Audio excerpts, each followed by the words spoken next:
Welcome to the Mind Valley Podcast. This is your host, Vishen Lakhiani. So before we get started, if you are not yet part of Mind Valley, go check it out. mindvalley.com/now. Mind Valley has built the world's most advanced education system.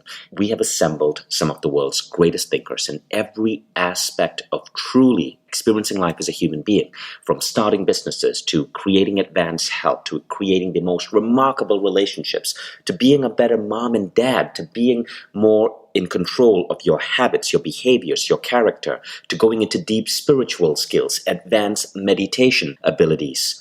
All of this for just $1.60 a day. And when you're a Mind Valley member, you're also part of a private social network with close to 500,000 people globally who are dedicating their lives to becoming the best darn human being they can be. Go check it out and learn about Mind Valley at mindvalley.com/now, N-O-W. Go check it out. And now, back to the Mind Valley Podcast. Hi, I'm Vishen Lakhiani, founder of Mind Valley, the school for human transformation. You're listening to the Mind Valley Podcast, where we'll be bringing you the greatest teachers and thought leaders on the planet to discuss the world's most powerful ideas in personal growth for mind, body, spirit, and work. What I want to do here is try to give you a framework where you can digest a lot of the stuff that you learned. I call this presentation The Evolution of Consciousness. And what you're going to learn here is a map for understanding your personal growth. The reason I picked this particular presentation, and I'm doing it in this particular style, is because 50 years ago to this coming week, literally to this coming week, as in Monday, tomorrow, something interesting happened. It was 1968, and on CBS television, a man called Alan Watts made one of his first appearances. That's what the footage looked like. It was CBS television. It was a program called Camera 3, and Alan Watts went on with a group of students. What's the matter with this? To teach his unique philosophy of Zen to America. Yeah. Now, in that program, Alan Watts asked people these three questions. He said, if you ponder these questions enough, it unlocks a lot of new meaning in your life. The questions are, who am I? What do I desire? And what do I know? Now, these questions sound simple enough, right? But it goes way deeper. Last week, I was with Alan's son, Mark Watts. It was me, the Mind Valley team, and Mark's team. We are working on a new quest with Alan Watts. And this quest goes deep into these questions plus two additional questions. But Mark explained to me why these questions were so profound. And these questions are why people today, hundreds of millions of people, love Alan Watts. Alan Watts fans in the house, raise your hand and make some noise. He's so influential, Volvo just used one of his talks in one of their advertisements. This was like 6 months ago.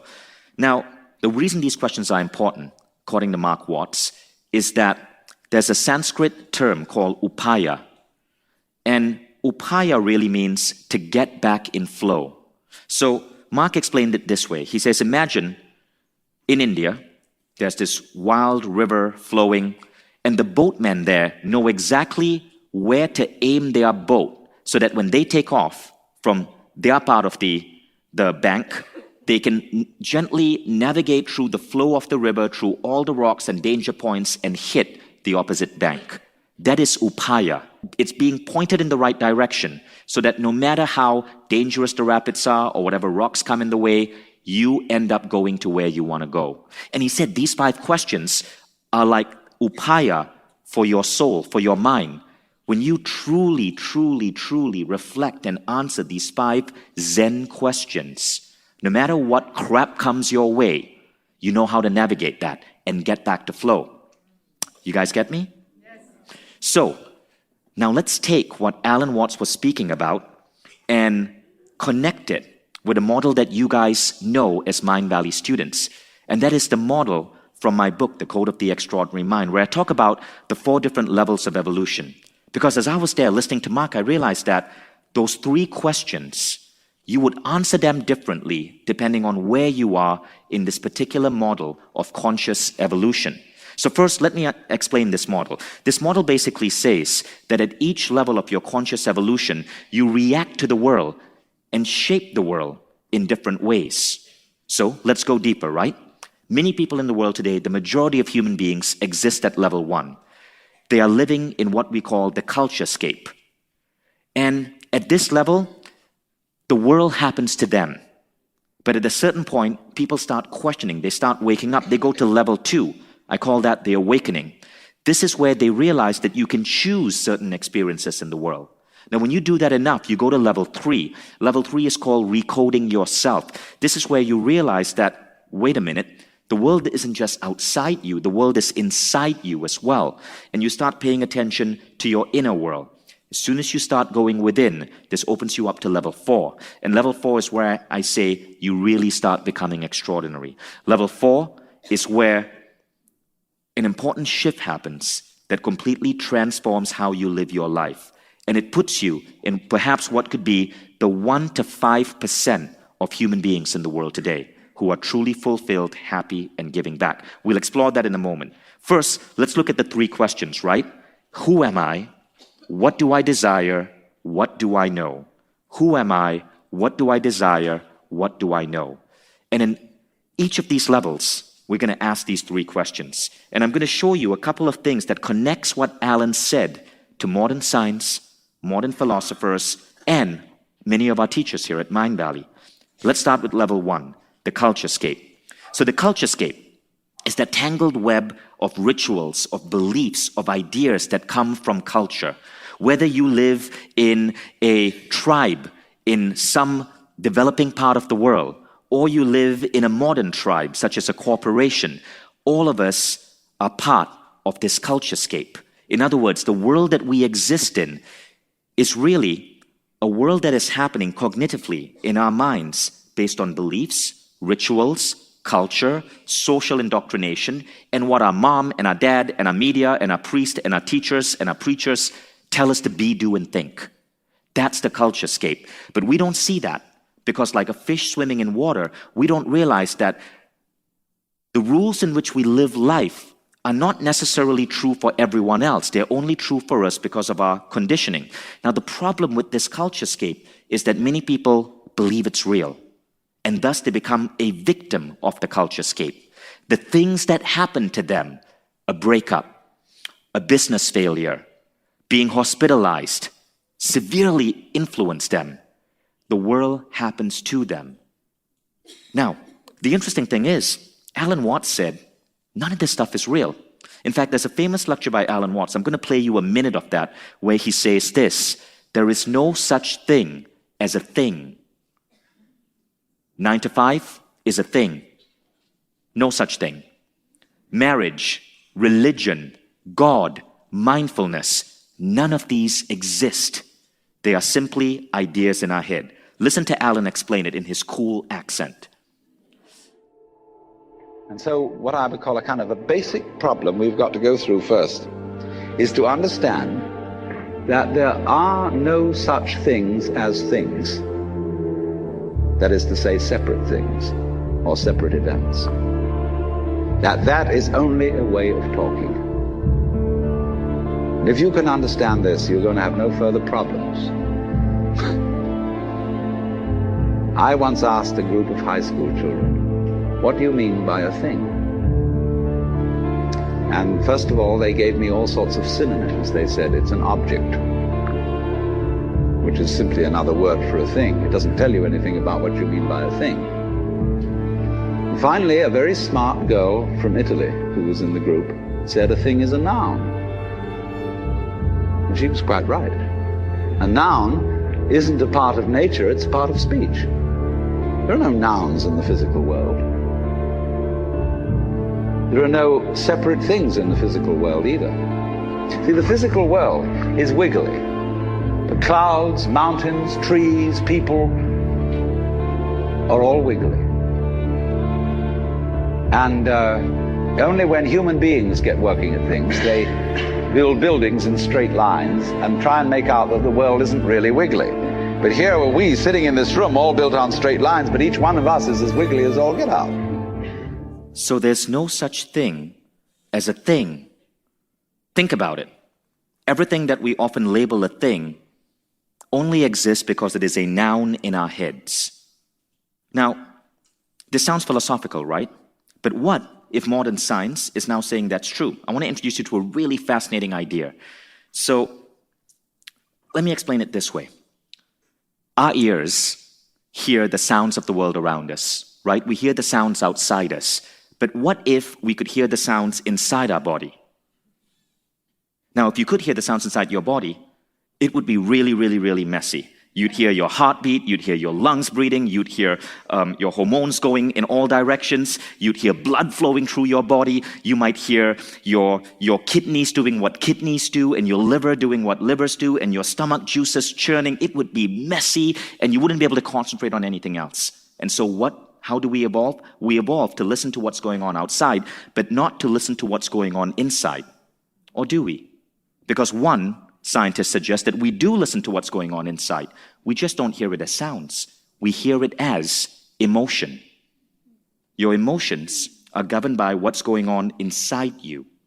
And then we give a label to these emotions: jealousy, anger, hate, joy, happiness. But it's nothing more than what's going on inside you. Now, as crazy as this sounds, I've got to share this with you. This is a picture of Tahiti.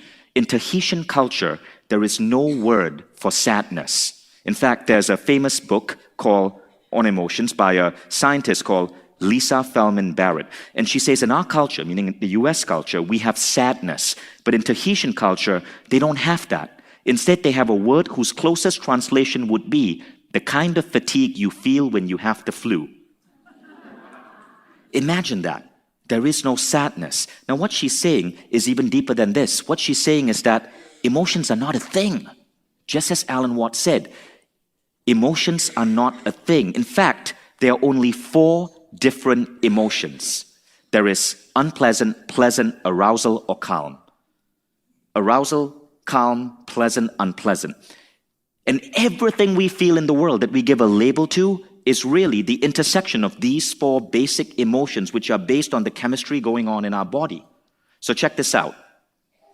This might be jealousy to American culture. To a different culture, they might label it different. You're feeling unpleasant, more unpleasant than pleasant, but still slightly aroused by an object someone else has. Jealousy. This might be the emotions you feel on a first date. Arousal, you're feeling pleasant, a little bit of unpleasant there, you're wondering if you're doing things okay, and you're mostly jittery, so you're not so calm. All that's going on is these 4 emotions grow and shrink within our bodies, and then we give it a name, and that name defines how we experience it. Now, Lisa Barrett goes on to say this. She says, if you know the word for an emotion, if you hear the word often, then it becomes much more automatic. Just like driving a car, it gets triggered more easily and you can feel it more easily.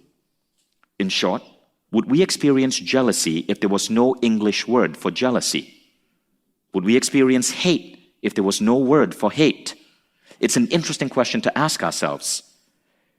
But this idea of a thing not being a thing goes on to everything that we do in the world. Every construct of human society that we often give a name to. So, in this first stage of consciousness, the mistake that people make is that they associate who am I with a thing. Who am I is your vocation. I'm a lawyer. I'm a doctor. I'm a meditation instructor. Then they associate what do I desire with a thing. Well, I want love. I want wealth. Those are things that don't really exist in the real world. Then they associate what do I know with a thing. I want to be peaceful. I know that I am a kind person. I know that God has my side. But kindness, God, they don't exist. They are nothing more than labels that we have given things that we have created in the culturescape. You see how this works? Basically, like the ancient Indians said, we are living in an illusion or Maya. And when you go as deep into this philosophy, you start to see that illusion. And this is what happens next. You go into what is generally an awakening. You start to understand that this illusion is only there because you're blindly following the language and the culture of your forefathers and the media and the politicians and the newspapers and mom and dad. Now, this illusion is so pervasive that the words that you learn as a child determine what you see in life. So check this out. There was a study that showed that certain cultures cannot see colors the way we see them. So there was a famous podcast, and in the podcast they spoke about this phenomenon that this historian was studying, where in the ancient world there was no word for the color blue. And he asked, did people see blue 2,000 years ago? Because if you look at Homer's Iliad, right, which was written around 2,300 years ago, there is no mention of the color blue. The sea is referred to as the wine dark sea.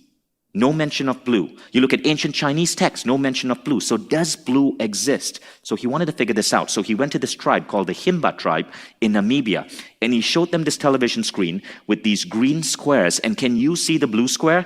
Say yes if you can see the blue square. Well, guess what? The Himba people, they could not see the blue square. They couldn't pick it out. They have no word for the color blue.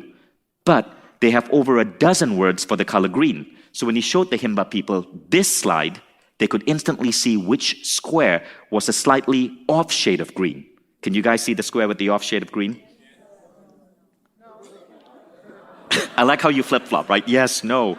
But the Himba people could instantly see that. Again, they have more words for the color green, less words for the color blue. Now, it's the same with Russian speakers. Russian speakers have two different words for the color blue. Any Russian speakers in the house?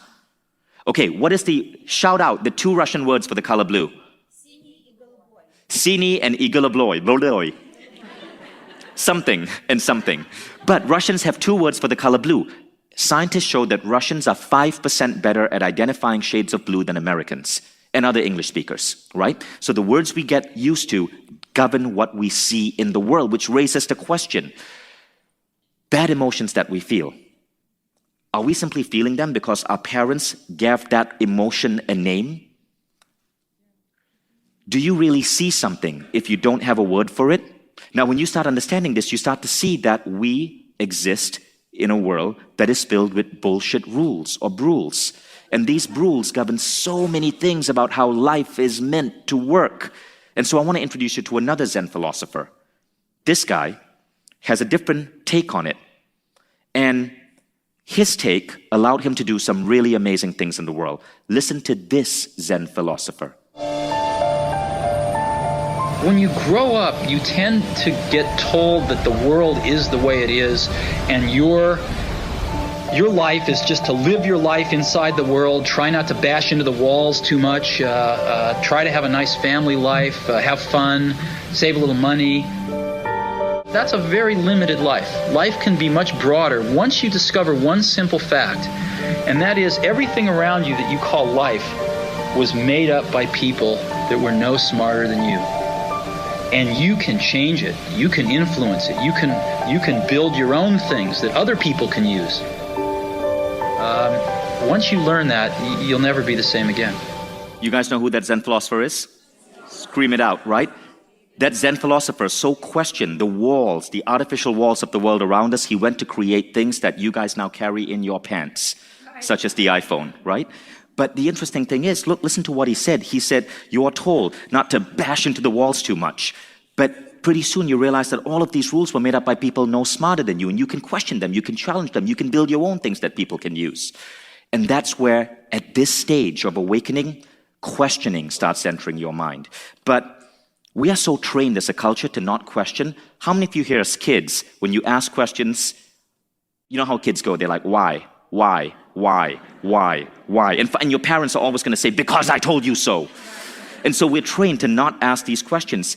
At level 2, though, you start going back to that childhood nature of questioning. You start realizing the world is bendable. You don't like the 9 to 5, great. You start your own company or you introduce flexi time. You don't like religion, no problem. You join Mind Valley and just learn from spiritual teachers. Life can happen to you or life can happen from you. And at this world, at this level, life is emerging from you. You are creating the world as you want to see it. You don't like the university system, you create Mind Valley U. You don't like the way mobile phones work, you create the iPhone. Now, it doesn't have to be something as big as that. It could be the way you hack your education. It could be the way you start your business. It could be the way you told your parents that you were not going to blindly follow their fundamentalist religious ideas, even though they had been part of your family for 300 years. You create your own rules. And this is when this great awakening starts happening. So all of us have beliefs about the world. The thing about beliefs is this, right? Your beliefs are not you. We confuse our beliefs with who we are. Rather, your beliefs possess you. All your beliefs about the world are implanted in you by society, by media, by parents, by preachers, by teachers, by religion, by dogma, by culture. And you can pluck out those beliefs. And when you start doing that, you really start questioning the rules. Michael Beckwith said it best yesterday. He said this: the world as you see it is an artifact of a previously held point of view. Your eyes are always looking at the past. Everything we see in this room, as we get out of this room, as we go home, as we survive in the world, as we go to our jobs, it's looking at artifacts of the past. And at this level, the level of awakening, you come to see that. And so you're constantly thinking about how can you create a new world that suits how you want to live life. And so you know that thing about how thoughts create reality? At this point, it's true. And it's not the mumbo-jumbo version of your mind creating reality. Not that that's not real. Here your thoughts are actually creating reality because you are questioning the cognitive plane. You are questioning the rules and the assumptions and the cultures and the beliefs that we hold on to so tightly, thinking they are real. Many of these have hit their expiration date, but people still leave it in their fridge like sour milk. Now, what you're doing is opening the refrigerator door, looking at what rules, what beliefs have hit that expiration date, and discarding it. And then creating your own stuff to put in that refrigerator. Now, we come to the three questions. Who am I? What do I desire? What do I know? And you find that how you answer these questions is really, really, really different. Who am I? You may no longer be a traditional vocation. You may decide that you are a philosopher mystic, or you are a tribe builder engineer. You're creating your own vocations. What do I desire? Often you desire things that other people do not desire because their desires are coming from this rule book of the culturescape. You have your three most important questions. You have your life book. You want to create a new life for yourself. But the biggest question that really, really, really gets addressed when you hit this level is, what do I know? What do I know? Alan Watts suggests an exercise. He calls it the two list. He says, make a list, and please do this when you get home.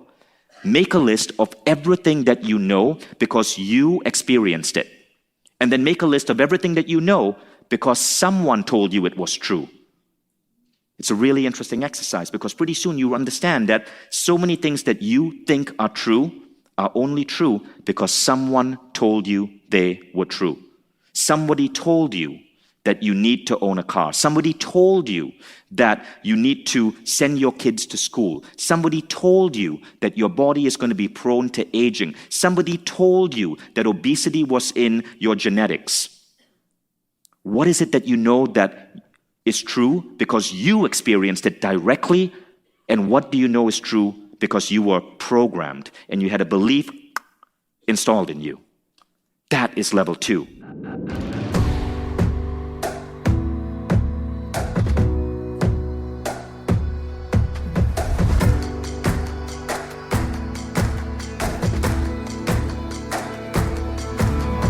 I'm Vishen Lakhiani, and this is the Mind Valley Podcast.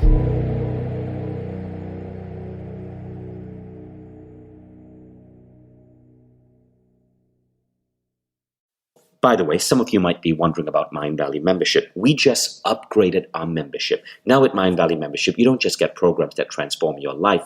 You get access to a private social network. You get access to live events, almost 2 to 3 events every single day with incredible teachers coming on live to teach you, to connect with our members. This summer, we have the likes of Gary Zukav, legendary entrepreneur Mark Cuban, and a whole range of the world's top teachers coming live with us just to help transform the minds and souls of our members. So check it out, mindvalley.com/now. It's all for just $1.60 a day. I sincerely believe Mindvalley is the single best investment you can make in yourself, because where else could you get such a massive upgrade in every dimension of your life for something this cost effective?